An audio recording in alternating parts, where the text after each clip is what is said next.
여러분 안녕하세요. 오후의 경제수다 김혜연입니다. 안녕하세요. 오후의 경제수다 윤선영입니다. 네, 뉴욕 증시는 현지 시각 13일 도매 물가지수인 7월 생산자 물가지수 PPI가 시장 예상치를 밑돌면서 인플레이션 압력이 완화되자 상승하면서 마감을 해주었습니다. 그러면서 CPI 지수 역시도 기대감을 좀 불러일으키고 있는 상황인데요. 시장에는 다시금 연준이 금리를 50bp 인하할 것이다라는 전망이 우세해진 상황입니다. 중동의 지정학적 리스크는 여전히 좀 존재하고 있지만 그 영향이 제한적일 것이다라는 전망이 우세한 상황에서 어제 다우존스 지수는 전날보다 408.63포인트 상승하면서 마감을 했고요. S&P 500 지수는 전장보다 90.04포인트 뛴 5,434.43포인트, 나스닥 지수 역시 전장 대비 407포인트 오른 17,187.61에 장을 마감을 했습니다. 종목별로는 엔비디아가 블랙웰 이슈를 희석시키면서 6.53% 급등해 주었고요. 더불어 브로드컴이나 AMD, 퀄컴 역시도 일제히 상승하는 흐름 보였습니다. 테슬라는 사이버트럭 이슈에도 불구하고 5.24% 상승해 주었고요. 스타벅스 역시 새로운 CEO의 영입 소식에 24% 이상 급등하는 모습 보였습니다. 안전자산인 금 가격 5거래일 연속 상승하고 있는데요. 미증시의 경기 침체 우려가 좀 완화되면서 다시금 이 주가들이 상승하고 지수도 상승해 나가고 있는 모습입니다. 자, 우리 시장은 내일 휴장을 앞두고 있습니다. 오늘 마감까지 잘 대응해 나가셔야겠습니다. 네, 우리 시장도 뉴욕 증시의 훈풍을 이어받았습니다. 양 시장 모두 상승세를 보이고 있는데요. 다만 지난주에 낙폭이 워낙에 컸었기 때문에 만족할 수 있는 수준은 아닌 것 같습니다. 조금 더 힘을 내줬으면 하는 수요일입니다. 현재 코스피 2640선 지나고 있고 코스닥은 776선에서 거래되고 있습니다. 오늘 업종별로는 건강관리기술과 에너지 장비, 서비스 업종 올라가고요. 전기 장비 업종에서도 흐름이 좋습니다. 반면에 방송과 엔터 업종, 가스 유틸리티, 생명보험 업종에서 약세 흐름 보이고 있습니다. 또 오늘 화이자 관련주가 좀 탄력적으로 움직이는 모습입니다. 최근에 코로나19 관련 확진자가 늘어나고 있다는 소식 연이을 나오고 있는데요. 이 확진자들이 먹는 치료제인 팍스로비드가 공급이 부족하다는 소식에 화이자 관련주들이 좀 움직이는 모습이었습니다. 반도체 관련주도 흐름 좋습니다. 특히 고대역폭 메모리 반도체, HBM 관련주가 상승세 기록 중이고요. 더불어 오늘 전선도 강합니다. AI 버블 우려가 해소되면서 구리 가격이 상승하고 있고 또 전력 슈퍼사이클에 맞춰서 전선 사업이 부각되고 있습니다. 마지막으로 전기차 이슈와 관련해서 이 정부가 배터리 제조사를 이제 공개할 것을 권고하면서 전기차 배터리 관련주도 움직이는 모습입니다. 내일 우리 시장 하루 쉬어갑니다. 금요일 우리 시장 어떻게 이어질지 오후의 경제수다와 함께 시장 흐름 짚어보도록 하겠습니다. 네, 오늘 오수다는 화제의 종목을 집중 탐구하는 마켓나우 앵커들의 수다 시간 준비되어 있고요. 또 김대중 교수님과 함께하는 이슈 경제 시간까지 다양한 수다 주제들 준비되어 있습니다. 네, 또 오늘 마감 전 짚어보는 주식시장의 특징적 흐름 분석도 준비되어 있으니까요. 끝까지 함께 보시기 바랍니다. 아울러 본방송에서 제공하는 정보는 투자 판단에 대한 조언일 뿐 해당 주식의 가치와 상승, 하락에 대해서는 보장하지 않습니다. 네, 오후의 경제수다 오수다 지금 시작해보도록 하겠습니다. 현재 우리 시장 어떻게 흘러가고 있는지 시황센터 연결해서 확인해보고 오겠습니다. 구소윤 캐스터 나와주세요. 네, 시황센터입니다. 미국이 기침을 하면 한국이 감기에 걸린다는 말이 요즘 그렇게나 이해가 되는데요. 그래도 오늘은 긍정적인 시그널을 확인한 모습입니다. 간밤 미국의 이 생산자 물가지수가 발표가 됐는데요. 그래도 예상치를 하회하는 모습에 시장은 안도하는 모습을 보이고 있습니다. 엔비디아와 테슬라 훈풍 덕에 오늘 반도체 투톱 또 2차 전지주의 힘이 강하게 나타나고 있습니다. 지수 먼저 확인해 보시죠. 네, 코스피 지수 0.71% 상승한 2640선 지나고 있는데요. 오전장에는 좀 상승폭이 반짝 커지긴 했지만 장 마감으로 갈수록 지지부진한 흐름 보여주고 있습니다. 네, 코스닥은 1.52% 상승한 776선을 지나고 있는데요. 코스피와는 다르게 조금 견조한 흐름 오전부터 지켜내주고 있는 모습입니다. 네, 수급도 살펴보겠습니다. 네, 코스피 수급 상황인데요. 오늘 외국인 홀로 4거래일째 매수 흐름 보여주고 있습니다. 2,180억 원 순매수세 보여주고 있는데요. 4거래일 연속 또 지수 상승을 이끌어주고 있는 외국인이 주도하고 있습니다. 또 개인과 기관은 동반 매도 흐름 보여주고 있습니다. 네, 코스닥 수급 상황도 살펴보시죠. 네, 코스닥에서는 기관과 외국인이 하루 만에 매수로 전환을 했습니다. 동반 매수세, 그리고 개인은 매도 흐름으로 어제와는 조금 다른 흐름 보여주고 있습니다. 네, 코스피 상위 종목 시장 상황 더 자세히 살펴보겠습니다. 네, 삼성전자 오늘 반도체 흐름 아주 좋은데요. 어제보다 강한 상승폭 가져가면서 1% 넘게 상승한 77,200원에 마감 준비하고 있습니다. SK하이닉스는 전날 급등세에 더불어 오늘도 18만 원 후반대를 현재 유지 중인데요. 2% 넘게 상승하고 있습니다. 특히나 4거래일 연속 SK하이닉스 13% 이상 강세 보여주고 있는데요. 어제 그 뱅크 오브 아메리카가 간밤 엔비디아의 긍정 의견을 내면서 4분기 반도체주가 오를 것이라 전망한 점도 참고하시면 좋을 것 같습니다. 또 테슬라도 어제 강한 반등 보여줬는데요. 이 영향으로 LG에너지솔루션도 2% 넘게 상승한 33만 7,500원 지나고 있습니다. LG에너지솔루션 가장 많은 브랜드의 배터리를 공급했다는 사실이 확인이 되면서 사업 포트폴리오를 다각화하고 있다, 이런 평가도 나오고 있습니다. 반면 삼성 바이오로직스는 하락 중인데요. 0.85% 하락한 93만 1,000원에 마감 준비하고 있습니다. 반도체주로 수급이 좀 몰리면서 바이오주는 낙폭을 키워가는 모습입니다. 네, 코스닥 시가총액 상위 종목도 살펴보시죠. 네, 오늘 코스닥 쪽에서는 2차 전지주가 강세입니다. 특히 에코프로 그룹주는 이동채 회장의 이 광복절 사면으로 좀 경영 리스크가 해소될 전망인데요. 네, 에코프로 BM은 4거래일 내내 빨간불 켜고 있습니다. 3% 넘게 상승한 18만 6,300원에 마감 준비하고 있고요. 에코프로도 0.89% 상승한 9만 1,000원 지나고 있습니다. 오늘 엔캠의 상승도 눈에 띕니다. 엔캠 오늘 10% 넘게 상승한 18만 4,600원 지나고 있는데요. 오늘 상방 VI까지 발동될 정도로 강한 매수세 흐름 보여주고 있습니다. 알테오제는 오전에 조금 상승폭을 키워주긴 했지만 장 마감으로 갈수록 하락폭으로 다시 전환을 하면서 약보합권에서 마감 준비 중인데요. 오늘 확정 실적을 발표한 뒤에 오전에는 좀 상승폭을 가져갔지만 현재는 약보합권 29만 1,000원에서 마감 준비 중입니다. 지금까지 시황센터에서 전해드렸습니다. 네, 코스피, 코스닥 양시장 모두 빨간불 켜면서 좋은 흐름 이어져 가고 있는데요. 오늘 외국인이 양시장에서 모두 다 수급이 좀 들어오게 되면서 지수 상승을 이끌어 가지고 있습니다. 시총 상위 종목들 중에서는 코스닥 지수에서 엔캠이 드디어 시총 5위를 다시 탈환하는 모습 확인해 보실 수 있겠는데요. 오늘 10% 이상 급등하는 흐름 보이고 있으니까요. 마감까지 계속해서 이 자리 지킬 수 있는지 체크해 보셨으면 좋겠습니다. 자, 그럼 저희는 다음 순서로 넘어가 보도록 하겠습니다. 이어지는 순서는 마켓나우 앵커들의 수다 시간입니다. 자, 오늘 첫 번째로 이야기해볼 주제는요. 오늘 시장은 좀 좋은 흐름을 이어져 가고 있는데 아쉽게도 조금은 부진한 섹터의 이야기를 해보려고 합니다. 자, 우리 선영 앵커님 혹시 K-팝 좋아하세요? 좋아합니다. 저는 네. 남자 그룹보다는 여자 그룹을 좀 좋아하거든요. 네, 그렇군요. 희연님은 어떠세요? 저도 뭐 특별히 좋아하는 그룹이 있는 것은 아닌데 그래도 K-팝 하면 뭐 당연히 흥이 나는 한국인입니다.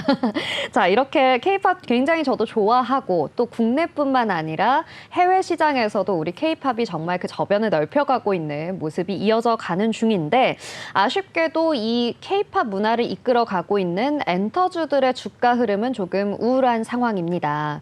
자, 투자자들 사이에서는요, 애증의 종목이다라고 불릴 정도로 이 엔터주들의 흐름이 좀 좋지 않은데요. 하루 좋았다가 길게 빠지는 등 이 깜짝 쇼크로 상승했던 모습들이 일일천하로 끝나버리는 모습이 좀 반복되고 있습니다. 지난 7일에도 그랬습니다. 이 장기간 좀 침체기에서 벗어나서 5%대 이상의 상승 흐름을 보였는데 드디어 올라오나 싶었지만 바로 다음 날 다시 또 하락세로 전환을 하는 모습이 보였죠. 그러면서 이 모멘텀 상실이 된 것이 아니냐라는 전망과 함께 이 주가 흐름들이 안 좋다 보니까 증권사들에서도 목표가를 줄줄이 하향 조정하는 리포트 내놓고 있습니다. 12일 한국거래소에 따르면 이 하이브는 한 달 동안 9% 넘게 빠지는 흐름 보였고요. SM도 11.21%, 그리고 YG 엔터테인먼트도 6.81% 빠지는 등 굉장히 낙폭이 깊은 모습을 볼 수가 있었습니다. 같은 기간 JYP 엔터테인먼트는 1.08%, 1.80%가량 오르기는 했지만 오늘은 무려 7% 넘게 하락하는 모습으로 출발을 했거든요. 현재도 계속해서 하락세를 걷고 있습니다. 증권가에서는 이미 올 하반기 엔터주의 실적들 역시나 좋지 않을 것이다 라고 전망하고 있는 추세입니다. 네, JYP 같은 경우는 최근에 또 트와이스 관련해서 오히려 좀 주가가 괜찮았었는데 이렇게 또 다른 온도차를 보이고 있는 것 같습니다. 자, 특히 엔터주에서도 대장주라고 할 수 있는 하이브죠. 하이브가 게임주부터 시작해서 이 신사업들 관련한 이 비용 부담이 손실로 이어지고 있다라는 분석이 또 나오고 있습니다. 거기에다가 올해 4, 4분기에는 또 위버스가 구독형 멤버십을 론칭하고 국내외 아티스트의 입점 증가로 이 방문자 트래픽도 우상향으로 돌아갈 수 있다라는 이 분위기인데요. 하지만 새로 하고 있는 이 신사업의 수익성 하락을 또 동시에 고려해야 된다라는 분석이 나오고 있습니다.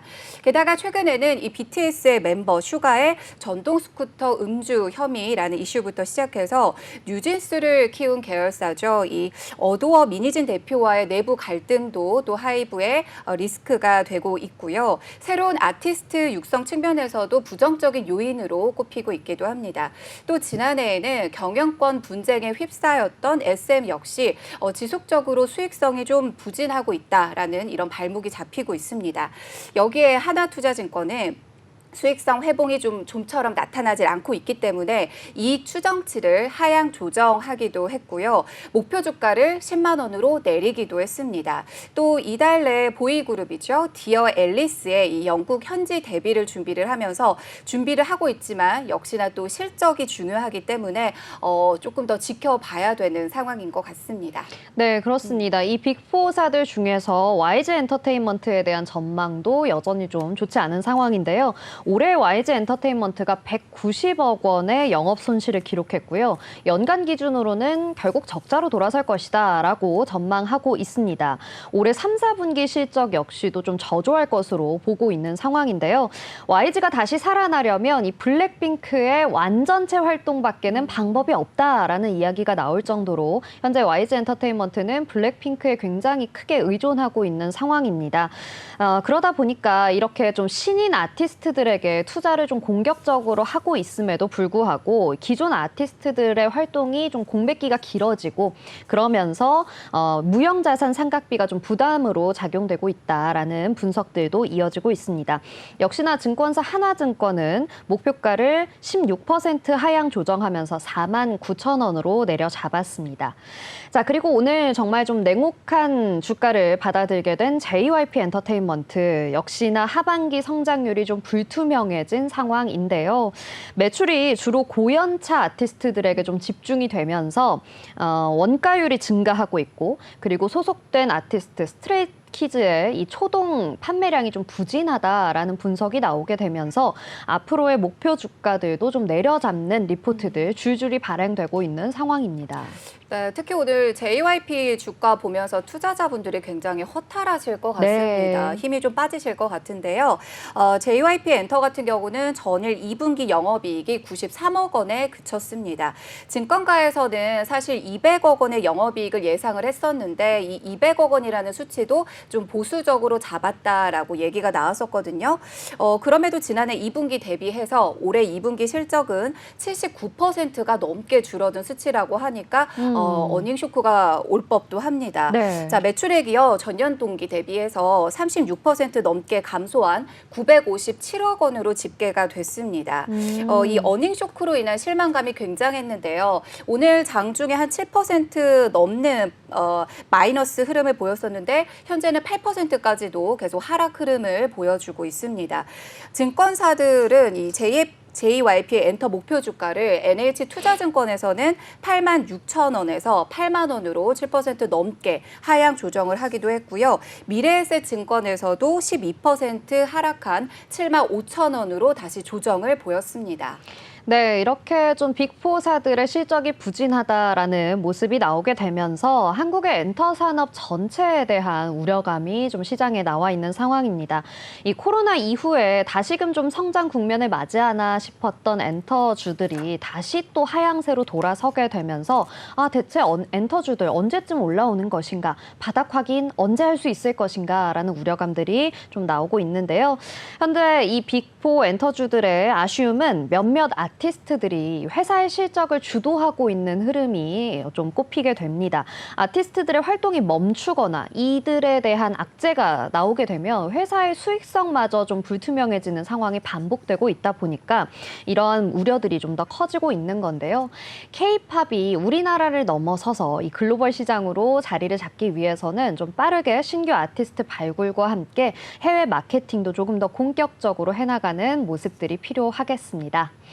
자, 이렇게 엔터주들의 이야기 함께 나눠봤는데요. 다음으로 이야기해볼 내용도 조금은 아쉬운 내용이긴 합니다. 최근 며칠간 정말 크게 좀 이슈가 됐던 내용이죠. 한 아파트 지하 주차장에서 전기차가 화재로 정말 크게 발생을 했었습니다. 화재가 나는 사고가 있었는데 이러면서 이 전기차에 대한 불안감이 점점 더 높아지고 있습니다. 자, 이에 배터리 정보를 공개하는 제조사에 대해서 추가 지원금이 지급될 것이다라는 이야기도 나오고 있는 상황인데요. 정부가 화재 예방 기능이 없는 완속 충전기에 대한 지원을 중단하겠다라는 방안까지도 검토하고 있는 상황입니다. 자, 그러다 보니까 전기차 배터리와 관련한 이 소비자들의 문의가 급증했고요. 또 업체들은 배터리 제조사에 대한 정보를 자발적으로 공개하는 상황까지 이르게 됐는데 국내 업체를 시작으로 현재 좀 화재 사고를 일으켰던 이 벤츠코리아 역시도 배터리 제조사를 공개하기로 결정했습니다. 네, 이번에 청라아파트 전기차 화재 사고 이후에 가장 발빠르게 대처를 한 곳은 현대자동차였습니다. 지난 9일에 홈페이지를 통해서 전기차 13종에 탑재된 배터리의 제조사를 공개를 했는데요. 살펴보시면 중국산 CATL 배터리가 탑재된 코나 일렉트릭을 제외하고는 모두 LG에너지솔루션 또는 SK온일 제품이 장착된 것으로 보였습니다. 때문에 SK에너지솔루션 주가도 좀 같이 좋은 흐름을 보이고 있는 모습인 것 같고요. 현대자동차는 여기에 더해서 앞으로 신형 전기차가 출시가 될 때마다 배터리 제조사 업체를 투명하게 공개를 하겠다라고 해서 이 전기차에 대한 불안감을 일시적인 게 아니고 지속적으로 좀 잠식시키겠다라는 의지를 강하게 보여줬습니다. 현대차가 이렇게 먼저 움직이니까 기아차도 이제 눈치를 보면서 바로 공개를 좀 하는 모습이었는데요. 그리고 이제 수입차에 있어서는 BMW 코리아가 가장 먼저 배터리 제조사를 공개를 했습니다. 하지만 이런 분위기 속에서 이 소비자들이 가장 궁금한 거, 가장 목소리를 냈으면 하는 곳이 아무래도 벤츠 코리아였을 것 같거든요. 그렇죠. 네. 맞습니다. 사실 그동안 이 벤츠 코리아는 경쟁 관계와 같은 이유로 이러한 제조에 대한 정보들 밝히지 않았습니다. 그런데 이제는 소비자의 우려감이 좀 짙어지면서 벤츠 코리아 역시도 자발적으로 정보를 공개하겠다라고 나선 상황인데요. 전기차 불매 현상으로까지 번질 수 있게 되다 보니 이런 벤츠 코리아의 대응이 더욱더 중요해지는 시기로 보이게 됩니다. 이번에 벤츠 코리아가 홈페이지를 통해서 공유한 정보에 따르면요. 불이 난 전기 세단 EQ2의 경우에는 300트림에만 이 중국의 CATL 배터리가 공급이 되었고 나머지 트림에는 화재 차량에 탑재됐던 이 중국 파라시스의 배터리가 장착됐었다고 합니다. 거기에 최상위 전기 세단 모델인 EQS에도 CATL과 파라시스의 배터리가 탑재됐다라고 밝혔습니다. 네, 벤츠차가요. 사실 비용도 굉장히 크고 우리가 명품차라고 생각도 그렇죠. 많이 하시잖아요. 네네. 근데 10위권에 이 배터리를 제조를 사용했다고 하니까 명품차의 기준을 어디에 둬야 될지라는 또 생각이 들기도 맞습니다. 했습니다. 자, 이렇게 지금 배터리 제조업을 좀 공개를 실명제를 이제 하고 있는데 수입차들에서는요. 이제 포르쉐부터 시작해서 제규어 랜드로버가 이달 중에 배터리 제조사를 공개를 하기로 했습니다. 지금 이제 눈치를 보면서 다들 너도나도 분야도 이제 같이 시행을 하고 있는 모습인데요. 여기에 GM, 테슬라, 폭스바겐 등도요. 본사와 협의를 하고 마무리가 되면서 배터리 공개 여부를 공개하겠다라고 방침을 밝히기도 했습니다.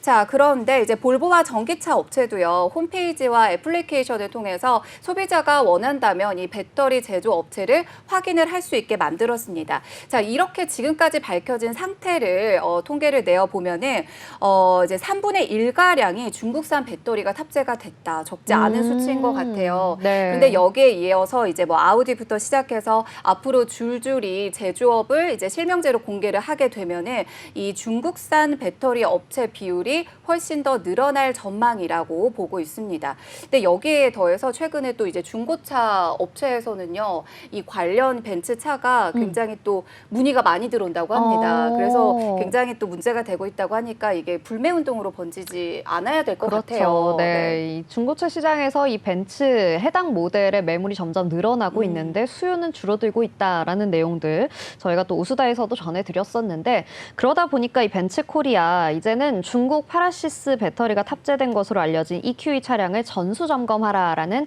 국토교통부의 특별 점검 권고를 수용하기로 했습니다. 특별 전담 콜센터를 만들어서요. 이 전기차 특별 무상 점검을 하기로 한 건데요. 현대자동차와 기아 역시도 이 전기차 안심 점검 서비스를 실시한다고 밝히면서 이 전기차에 대한 불안감을 좀 해소하고자 하는 노력이 돋보이고 있습니다. 자, 이렇게 업체들이 배터리 제조사를 공개하는 것을 시작으로 해서 일시적인 대응에서 끝나는 게 아니라 추후에도 이런 사고를 좀 막을 수 있도록 예방할 수 있는 여러 가지 방법들을 만들어내고 또 소비자들을 위한 실질적인 대책이 필요한 상황이겠습니다. 자, 마지막으로 나눠볼 이야기는요. 네이버 웹툰 이야기입니다. 네이버 웹툰 지난 12일 미국 나스닥 증시에서 자회사인 웹툰 엔터테인먼트가 전일 대비 5.65% 추락하면서 정말 12.03달러로 장을 마감을 했습니다. 전거래일 대비해서 38.20% 하락한 대폭락이 이어진 건데요. 공모가 대비 절반 수준으로 떨어지면서 시가총액이 2일 만에 1조 4천억 원 넘게 날아가는 아쉬운 상황이 있었다고 합니다. 자, 사측에서는 IPO와 주식 기반 보상에 따른 일회성 비용이 크게 작용했다라고 좀 설명을 하기는 했지만 투자자들의 시선은 싸늘한 상황입니다. 네, 지금 웹툰 엔터테인먼트 같은 경우는요, 20달러대에서 등락을 반복하고 있습니다. 이 웹툰 엔터의 주가 급락은 최대 주주인 네이버도 악재를 피할 수가 없는 상황인데요. 네이버가 60% 이상의 지분을 가지고 있기 때문에 아무래도 웹툰 엔터의 주가가 상승하면 지분 가치도 같이 올라가면서 네이버의 기업 가치도 자연스럽게 오르게 됩니다. LG화학과 LG에너지솔루션의 관계를 생각해 보시면 좀 비슷한 논리라고 보실 것 같은데 이렇다 보니까 현재 네이버 주주 입장에서도 답답할 수밖에 없는 입장이 된 것 같습니다. 그렇습니다. 사실 네이버는 이번 주가 하락에 대해서 여러 가지 좀 해명을 하고는 있습니다. 전년 대비 2배 넘게 증가한 일회성 비용과 또 일반 관리 비용이 좀 커졌다라고 이야기를 하고 있고요. 게다가 엔화 등의 외화 약세로 매출이 좀 크게 상쇄된 것이다라는 이야기를 좀 하고는 있는데 투자자들은 이러한 해명에도 좀 매도세를 계속해서 이어가고 있는 모습입니다. 2분기 순손실이 7,660만 달러였다고 하거든요. 결국 투자자들의 입장에서는 이 찍히는 실적을 볼 수밖에 없기 때문에 불안감을 감출 수가 없는 것이 현실인 것 같습니다. 네, 현재 주가는 공모가 대비해서도 39%가 넘게 빠졌습니다. 자, 이 수치만 보더라도 투자자 대부분이 현재 손실권에 있다라는 의미일 것 같은데요. 자, 이에 대해 골드만삭스는 지난달 22일에 웹툰 엔터의 12개월 목표 주가를 62달러로 제시를 하기도 했지만 반면에 JP모건과 모건 스탠리는 이 투자 의견을 중립 그리고 목표가를 23달러로 제시를 했습니다. 62달러와 23달러 편차가 굉장히 크기 때문에 현재 많이 빠졌지만 그래도 좀 보수적으로 접근을 해야 된다라는 의견이 다수 나오고 있습니다. 네, 그렇습니다. 아직도 여전히 기업 가치 대비해서 주가 수준은 좀 부담이 있다라는 평이 나오고 있는 상황인데요. 이 증권가에서는 현재를 저가 매수 기회로 삼기보다는 내년을 매출 성장을 기대해 봐야 하는 시기다, 즉 관망해야 하는 시기다라는 분석들이 좀 이어져 나오고 있습니다.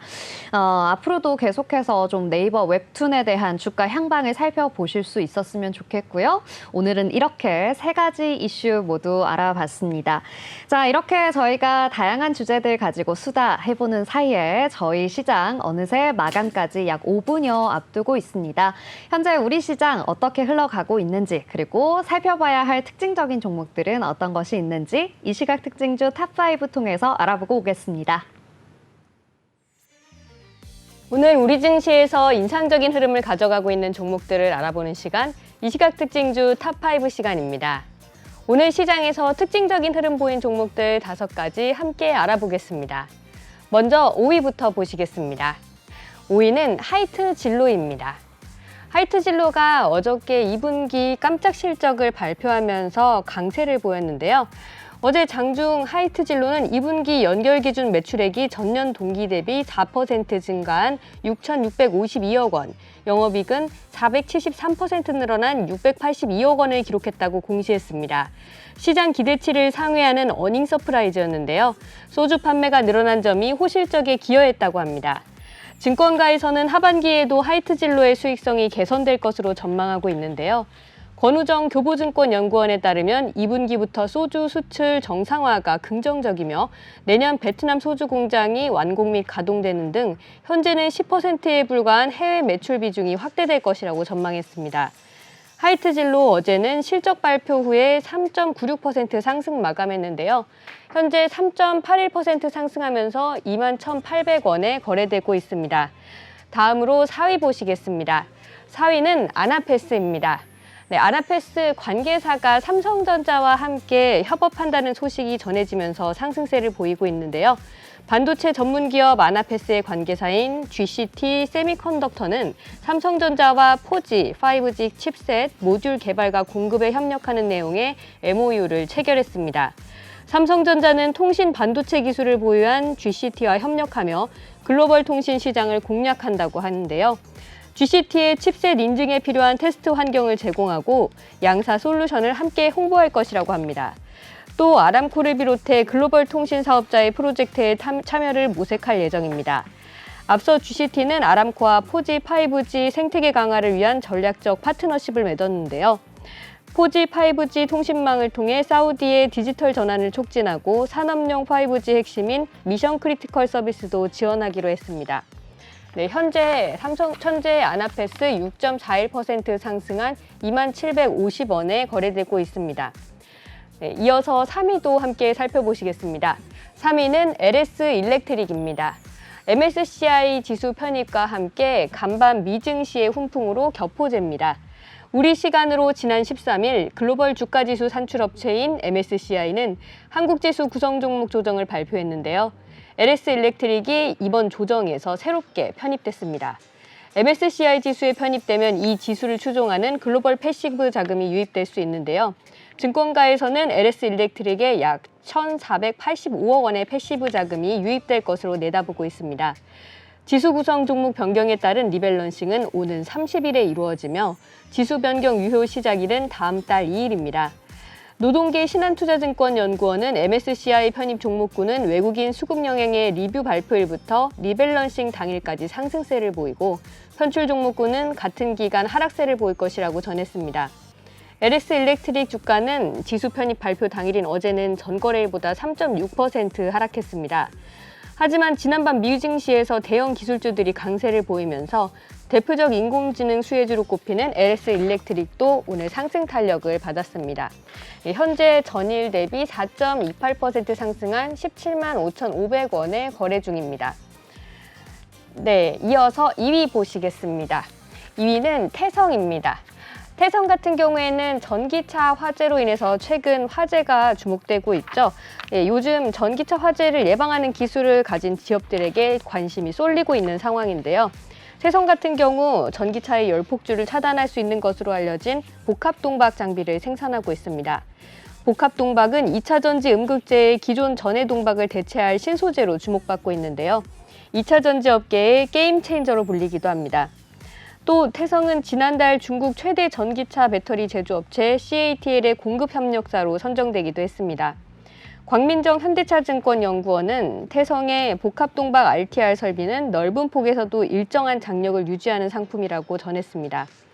또한 최근 복합동박이 주목받는 상황에서 CATL 외에 전기차 사업 비아디 등 대중국 매출이 기대된다고 전망했습니다. 태성 현재 전일 대비 지금 상한가 기록하면서 마감했습니다. 16,750원에 거래 마감했습니다. 지난주 블랙 먼데이 당시 10,000원이 붕괴됐었는데 완벽한 V자 반등에 성공한 모습입니다.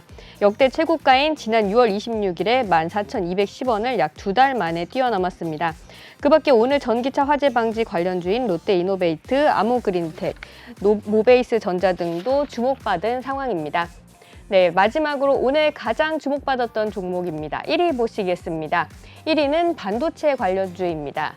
간밤 미증시 훈풍이 불면서 우리 시장의 반도체주들도 오늘 오랜만에 굉장히 좋은 흐름 보여줬는데요. 삼성전자와 SK하이닉스, 한미반도체 등 국내 반도체주들 일제히 상승 중입니다. 현지 시각 13일 발표된 미국의 7월 PPI가 예상치를 하회하면서 금리 인하에 대한 기대감이 올라갔는데요. 이에 미증시 전반에 걸쳐 투자 심리가 개선되면서 M7 종목을 비롯해 기술주 중심으로 강세를 보였습니다. 특히 이달 말 실적 발표를 앞둔 엔비디아는 전거래일 대비 6.53% 상승했는데요. 전거래일 4.08% 상승에 이어 급등세를 이어가고 있습니다. 우리 증시에서도 삼성전자가 엔비디아의 강세 속에 4거래일 연속 상승 중인데요. 오늘은 외국인과 기관은 매도 중이지만 개인 투자자들이 4거래일 만에 매수로 돌아왔습니다. 현재 전일 대비 상승세 삼성전자부터 보시면 1.45% 상승한 77,200원 지금 기록하면서 8만 전자 회복을 시도 중에 있고요. 어제 18만 원대를 회복한 SK하이닉스는 장중 3% 넘게 오르기도 했습니다. 현재 19만 원 선에 다가서면서 18만 6,100원에 거래 마감했습니다. 또 한미반도체는 장중 9거래일 만에 12만 원대를 회복했습니다. 네, 현재는 11만 8,200원에 거래되고 있습니다. 네, 오늘도 다양한 이슈가 많았는데요. 남은 방송도 저희와 함께 하시면서 꼼꼼한 투자 전략 세워보시면 좋겠습니다. 지금까지 이 시각 특징주 탑5였습니다. 네, 잘 들어봤습니다. 이 시각 특징주 탑5 알아봤는데요. 그 사이에 우리 시장 마감을 했습니다. 현재 우리 시장 어떻게 흘러갔는지 한번 확인해 보도록 하겠습니다. 코스피 지수 2644.50포인트로 마감을 했는데요. 0.88% 상승해주면서 좋은 흐름 이어져 갔습니다. 오전 중에는 조금 더 강한 상승이 들어왔는데 오후장 들어서면서 상승 탄력이 조금은 약해지기는 했지만 그래도 2644포인트에서 마감을 해주었습니다. 코스닥 지수는 776.83포인트로 마감을 했습니다. 어제보다 11.97포인트 상승하면서 좋은 흐름 보였는데요. 800선 위로까지 올라갔었던 코스닥 어느새 700선에서 조금 횡보하는 흐름 보이고 있지만 현재 776포인트 계속해서 좀 상승하는 여력 남아 있으니까요. 이번 주 내내 지켜보셨으면 좋겠다라는 생각이 듭니다. 자, 이렇게 우리 시장 기분 좋은 빨간불로 마무리했다라는 소식 함께 전해드렸고요. 이제 이어지는 순서는 이슈 경제 시간입니다. 뉴욕 증시 변동성에 영향을 줄 수 있는 미국의 물가 지표들이 발표되고 있습니다. 미국 노동부가 7월 생산자 물가 지수를 한국 시각으로 13일 오후 9시 30분에 발표를 했고요. 또 7월 소비자 물가 지수 CPI 역시 한국 시간으로 오는 14일 오후 9시 30분에 발표합니다. 네, 이 두 지표를 통해서 미 연준이 경기 둔화를 막기 위해서 오는 9월에 50bp B컷을 단행해야 한다는 목소리가 힘을 얻고 있고요. 동시에 통화정책 전망에 대해서 힌트를 얻을 수 있는 지표다라고 보고 있습니다. 자, 관련해서 자세한 이야기 세종대 경영학부 김대중 교수님과 나눠보도록 하겠습니다. 교수님, 어서 오세요. 네, 안녕하세요. 안녕하십니까. 네, 교수님, 드디어 물가 지표들이 좀 발표가 됐습니다. 현재 발표된 경제 지표들 좀 살펴보면요. 7월 생산자 물가 지수 PPI는 예상치였던 0.2% 상승을 하회하는 모습을 보였습니다. 0.1% 상승으로 나오게 됐고요. 전월 대비 0.2% 상승에 미치지 못하는 수준이 나왔는데 좋은 수치라고 볼 수 있겠죠. 자, 변동성이 큰 에너지와 식품을 제외한 근원 PPI도 예상치는 0.2% 상승이었지만 보합세로 나왔습니다. 이렇게 PPI가 좀 둔화되는 모습을 보이면서 이제 14일, 현지 시간 14일에 발표될 CPI 역시도 좀 기대를 모으고 있는 상황인데요. 교수님께서는 지표 발표들 어떻게 될 것으로 예상하시고 또 금리 인하는 어떻게 진행이 될 거라고 생각하시나요? 미국의 연방준비은행이 가장 최고의 목표는 물가를 2%로 안정시키는 겁니다. 앞에서 우리가 생산자 물가나 소비자 물가 지표를 얘기했지만 지금 현재 미국의 소비자 물가는 약 한 3.1%로 상당히 안정됐습니다. 네. 우리 생산자 물가는 우리가 식품과 에너지를 제외하고 항상 들어가는 그 에너지 물가를 말하는 거고 이제 근원 물가라고 부릅니다. 나머지는 워낙 변동성이 크기 때문에 이제 이 두 가지 에너지와 식품을 제외해서 이제 우리가 발표를 하고 있고 미국의 연방준비은행이 항상 그 목표로 하고 있는 것은 금융 정책입니다. 미국의 소비자 물가를 2%가 목표이고 올 연말에 아마 이제 도달이 될 것 같습니다. 우리가 코로나 시기에 9%까지 올랐던 것을 기준금리를 0%에서 5.5까지 크게 올렸습니다. 드디어 이제 물가가 잡혔다 이렇게 볼 수가 있고 미국은 다음 달 9월 12일 날 염준 회의가 있고 만약에 거기에서 0.5%를 인하하느냐 아니면 0.25%를 인하하느냐 이제 그것이 달려 있습니다. 0.25% 인하하는 것은 거의 뭐 100% 확실한데 일부에서는 한번 0.5% 빅커터 좀 해라. 미국이 얼마 전에 미국의 종합주가지수가 큰 폭으로 하락을 했습니다. 우리가 뭐 블랙 먼데이니 블랙 프라이데이니 할 정도로 급등을 했다가 급락을 했었는데요. 미국의 지금 현재 반도체주가 가장 핵심적인데 엔비디아입니다. 엔비디아는 시가총액 1위를 딱 하루 달성했었습니다. 네. 3조 3천억 달러, 그러니까 약 한 4,500조 원을 딱 하루 달성하고 바로 애플에 그 다음 날부터 뺏겼습니다. 지금 현재 미국에서는 경기 침체의 그 한 신호가 반도체주가 이렇게 인공지능 반도체가 가장 핵심적인 요소이지만 인공지능 반도체를 과다하게 투자한 것이 아니냐. 실질적으로 인공지능 반도체에 투자를 해서 성과를 얻었느냐 이렇게 했을 때 투자한 것만큼 성과를 못 얻었다. 이런 얘기가 나오면서 앞으로 인공지능 반도체가 그렇게 수요가 급증하지 않을 것이다 하는 부정적인 의견이 되면서 엔비디아가 약 30% 이상 급락을 했었고 관련된 반도체주 우리나라도 시가총액 1위가 삼성전자와 하이닉스입니다. 미국에서도 이제 엔비디아가 시가총액 1위가 됐느냐 이제 안 됐느냐가 달려 있는데 이번 달 그러니까 8월 28일 날 미국의 엔비디아가 실적을 발표합니다. 지금까지 매년 약 100%에서 200%의 매출 실적을 가져왔습니다.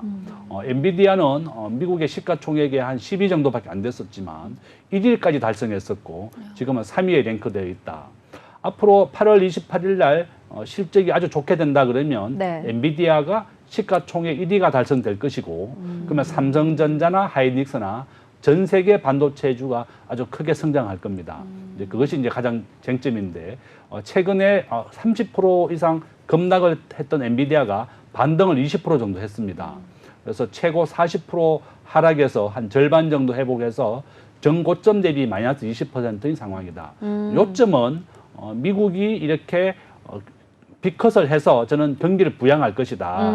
0.25 내지는 0.5%이지만 아마 미국은 경제를 부양해야 되는 상황이기 때문에 0.25%를 인하한다면 앞으로 3번 정도 인하할 겁니다. 그래서 좀 기대를 하셔도 된다. 이렇게 말씀을 드립니다. 네. 너무 기분 좋은 답변인 것 같아요. 미국이 경기 부양을 할 것이다. 빅컷을 할 수도 있다라고 얘기를 해주셨고 8월 28일에 또 엔비디아가 실적 발표가 있는데 결과가 좋다면 우리 주식시장도 같이 좀 날아갈 수 있는 그런 기회가 될 수 있을 것 같습니다. 자, 그런데 이제 또 여기에 더불어서 이 미국의 지난달 재정 적자를 얘기를 안 해볼 수가 없습니다. 교수님. 지난해 동월 대비해서 10% 증가한 2,440억 달러를 기록을 했습니다. 하지만 지난해 초가 7월 초가 주말이었던 점을 좀 고려를 했을 때 실제로는 450억 달러 감소했을 것으로 추산이 되는데요. 자, 이렇게 미국의 재정 적자가 증가하고 있는 상황에서 교수님께서는 또 경제 전망 어떻게 보고 계실까요? 우리가 이제 항상 보면 미국은 왜 이렇게 재정 적자가 심하냐 이렇게 얘기를 많이 합니다. 우리가 이제 앞에서 제가 정부가 하는 경제 정책은 딱 두 가지가 있습니다. 재정 정책과 금융 정책입니다. 우리나라는 재정 정책이 660조의 국가 예산을 가지고 우리나라 전체 예산 중에 10%는 무조건 국방비로 지출됩니다. 그러니까 600조 중에 10%니까 60조가 우리나라는 국방비로 지출되고 나머지 20%가 교육비, 그다음에 보건복지비로 지출됩니다. 우리나라는 전체 예산의 33%가 보건복지비로 지출됩니다.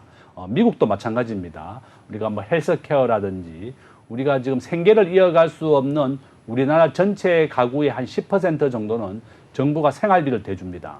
약 30만 원에서 50만 원 정도 현금을 지급해주고 있는데요. 미국도 마찬가지다.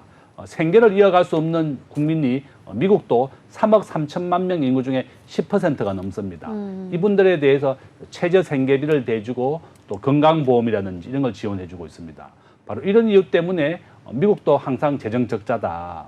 그렇지만 미국은 우리나라와 다르게 재정 적자라도 크게 두려움이 없습니다. 본인들은 발권력이 있기 때문에 그렇습니다. 달러를 발행해서 재정 적자를 메우기 때문에 큰 위험이 없는데 금년 초에 미국이 신용 등급이 한 단계 하락을 했습니다.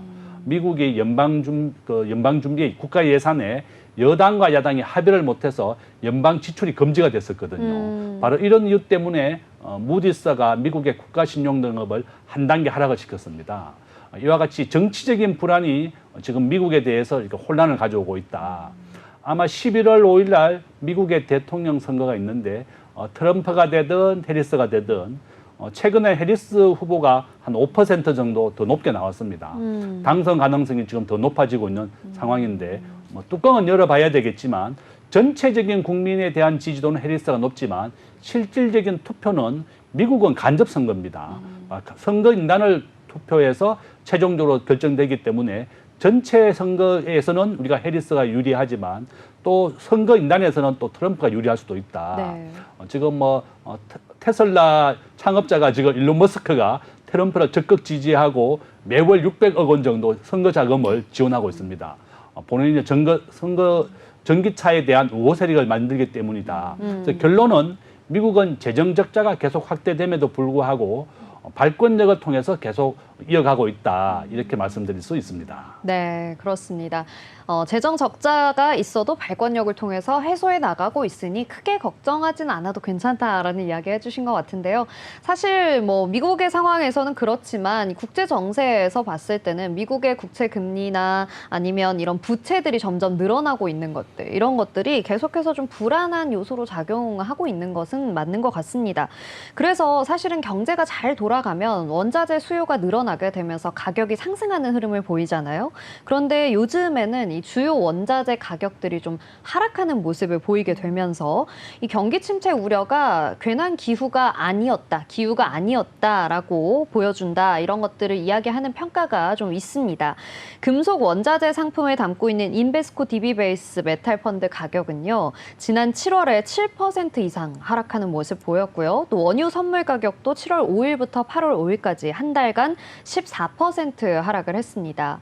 이 원자재 가격이 계속해서 하락하고 있는 모습, 사실 이것들이 좀 많이 영향을 미칠 거라고 생각이 되는데 원자재 하락에 대해서는 크게 문제가 없을까요, 교수님?